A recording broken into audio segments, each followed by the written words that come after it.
Hello everyone, Assalamu alaikum. This is Mr. TECHFOX and today I'll guide you on how to download VLC media player on your MacBook.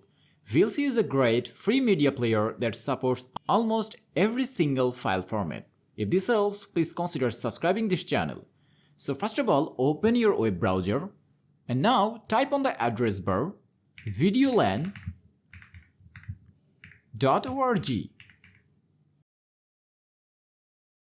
Once the website loads, click on the Download VLC button. This will automatically download the correct version of your MacBook.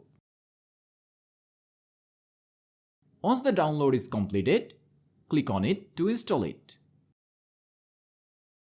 And now, hold the button and drag it to the application folder. And here you can see that it's being installed. Once the copying is done, you can open VLC by going to the Applications folder and double-clicking on the VLC icon. Click on this Open button.